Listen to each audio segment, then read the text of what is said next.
guys, and welcome to my final video of the Singleness versus Loneliness web series. If you have been watching from the first video, thank you so much. Like, literally, it touches my heart. And I hope it's been a blessing. But yeah, so today I'll be talking about my plan versus God's plan. Let's get to it. A blessing in the wrong season is a curse. And the right person at the wrong time is the wrong person for that time. I just wanted to ask if you could just take a moment to think about what plans that you had for your love life versus what the reality is. For me, well, my plan was to be married at the age of 21 and to have kids at the age of maybe 23, 24, and to live happily ever after with my dark chocolate husband and my beautiful babies. Like, that has just been my beautiful dream. That would have been my fairy tale, my happily ever after. But my reality is that I have been single from 18 to 24 years old. I have gone on a million failed dates, talked to a million guys that sometimes I even wonder why I gave some of them my energy. I messed about with a few guys here and there, went through some next level phases of my life where I wanted non-commitment, then wanted commitment. And now I'm making YouTube videos about a season of my life that I never thought I would be in, as long as I have God's plan. What about you? Do your plans or the plans that you set for yourself line up with the reality?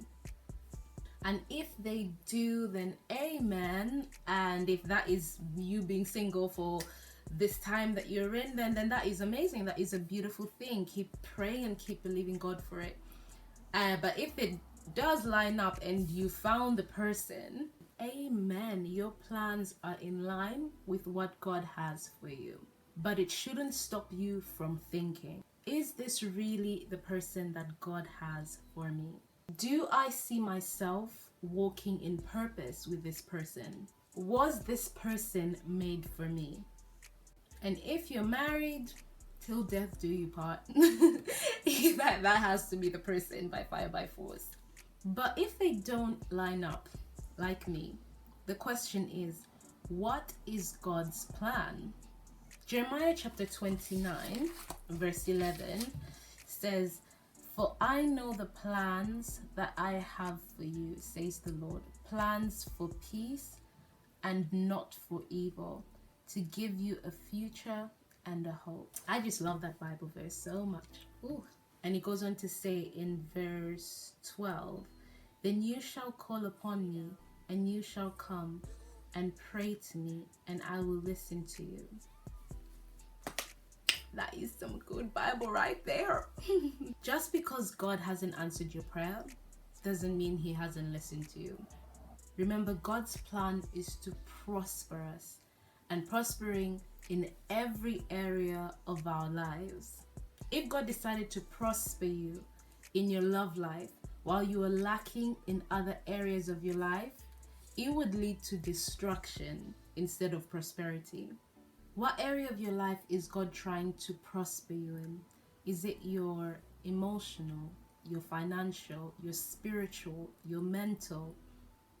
And sometimes I would be saying to God, like, God, TikTok time is running out.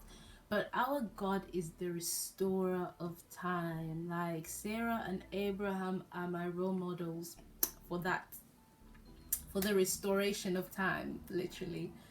And one thing to ask God is, God, what area of my life should be my focus for this season of my life before you take me to the next season of my life? And God will surely reveal it to you.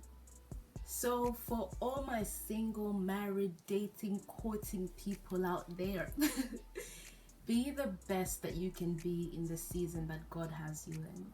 And don't make excuses for why you can't do what God has placed in your heart to fulfill. Remember, God has a plan to prosper you and to give you hope. Thank you so much for all those that stayed tuned. I hope this has been helpful. And yeah, don't forget to subscribe and don't forget to like the video if it's been helpful, and leave a comment. Like, I want to know what you guys think and how you found this series. Love you guys so much. God bless.